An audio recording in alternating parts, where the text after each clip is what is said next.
Were you not entertained? Yeah, I think I was pretty entertained. Yeah.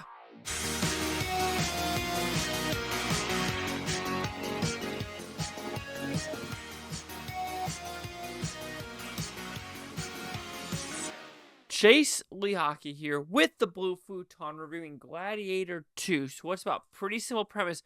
We are about 20-ish years after the first one. And you know what?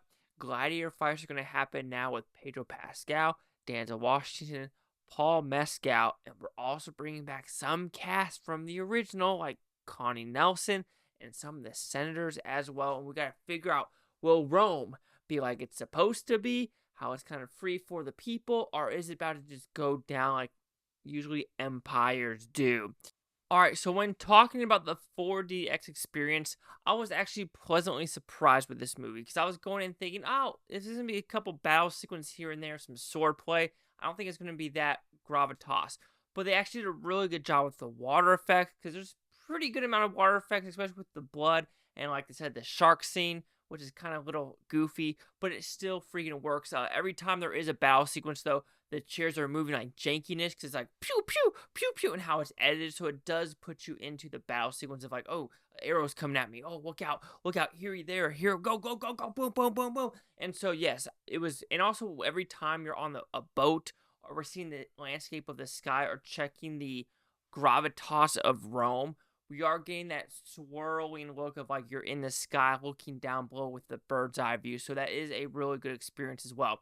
And this is going to be a really weird weekend because you have Wicked, you have Moana 2, and you have Gladiator 2 all in 4DX. I will say probably the least amount of screens for 4DX will be Gladiator 2. This weekend it'll probably be mixed with Wicked.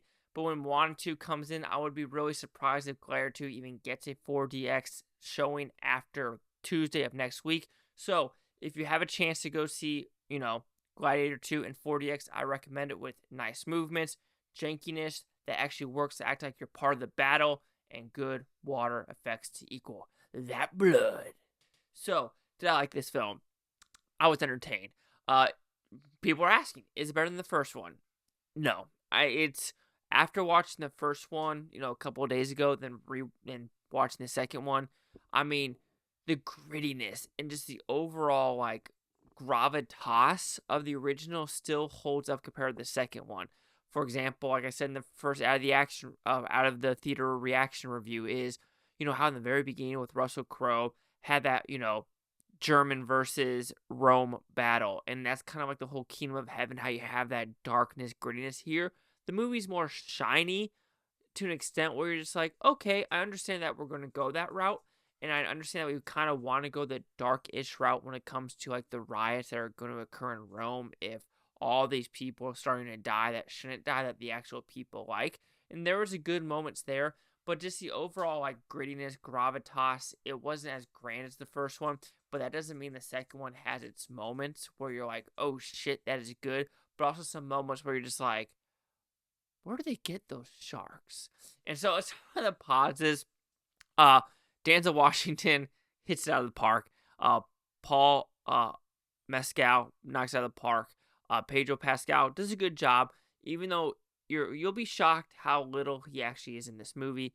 Connie Nielsen, another character where you're like, oh, they bring her back from the original, but kind of barely in this movie because this is, as you can tell, a Denzel Washington, Paul Mescal movie, and I do think they have good chemistry together when they're doing it.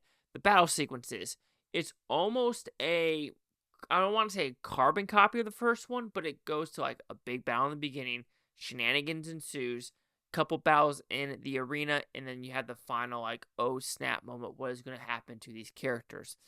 For this one, how the first one opened up with Rome versus Germany, this is more of an African country versus Roman Empire, because they're finally like going on the Horn of Africa, and they're going to try to go around to Persia and India as well.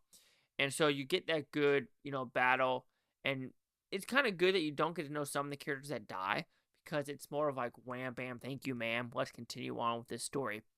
I'll say one thing. That is where the first one does a lot better with the side characters, and you get to know them a little bit better, where you have that like, okay, Russell Crowe is with these people, and he has a general, and you get to these side characters, you get them to get dialogue. Here, it's it's a lot less. It's a lot less, so it's mostly like you're focused on these main characters, except having a lot of these side characters. So like the first one, when the side characters do die, like, oh man, I actually like that big German cat from the first one. Here, when the side character dies, you're just like, oh, that's just another side character that goes away. So anyway, so that shenanigans ensues. But when you go to like the actual battles in the Coliseum in this movie, pretty badass with the rhino, especially you're mixing the rhino with the lions in this one. Okay, the shark one. We gotta talk about the shark one. Uh, the logistics of that is just physically impossible because there's no way you're making the water stay afloat. You're getting those ships in there. You're getting the sharks. It's a little bit far-fetched, and it did take me out of the movie per se because I'm like, what? What is going on here? This is making no sense. So there's that, but it's still a fun battle to watch. All the shenanigans ensues. So when you're looking for good battle sequences, Ridley Scott knows what he's doing. Like, this Kingdom of Heaven, Napoleon.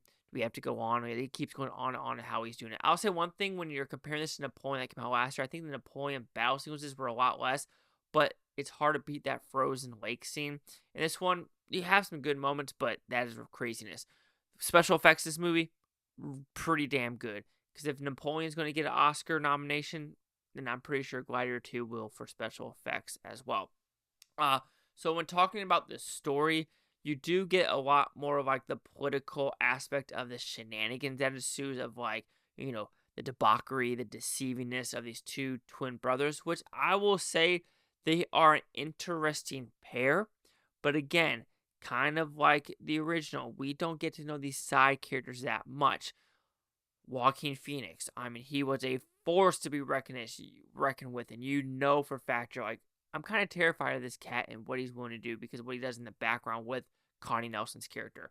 This one, that you just know that these twins were like fed in the wild, and a wolf helped them come to life. But then you're like, how do they become into power? I don't know. This is some of the side, like I said, side characters are the weakest part of this movie in my opinion. But I was entertained. It looks good. Ridley Scott had a fun job with this movie. Yes, Glaring Falls absolutely with the story, in my opinion, and just with some of the things that we want to go on. But if you're looking for a good sounding movie, good looking movie, good action set pieces, some good oh shit moments, I mean, you can be entertained for this movie, but don't be super, super entertained. Is that being too harsh? So Gladiator 2 will receive a 3.5 out of 5 Futons. It goes at 70%. So let's see the critics and user scores gave this one. So you have critics a 72% with 233 of them. No audience score yet. Critic consensus. Echoing his predecessor while upping the blood sporting camp, Gladiator 2 is an action extravaganza that diverts much of its strength and honor from Denzel Washington's steel, singing performances. So when they're talking about that kiss as well, there's only one scene where I could think of the kiss occurring, but I could see why it got cut if it was cut, because it would probably feel forced, in my opinion. Anyway, 70-72. Chase out here at the Blue Futon. Like, comment, subscribe. One more thing, Bhutontopia. You Blue Futonians, thank you for watching. Have a great day. Watch us today, tomorrow, a week from now, a month, or a year from now. I love every single freaking one of you. And next is Moana 2, 3D, 4DX, but that's probably not the same audience as this one. But if you're choosing between this right now and Wicked, I'm a dude, so it's Gladiator 2.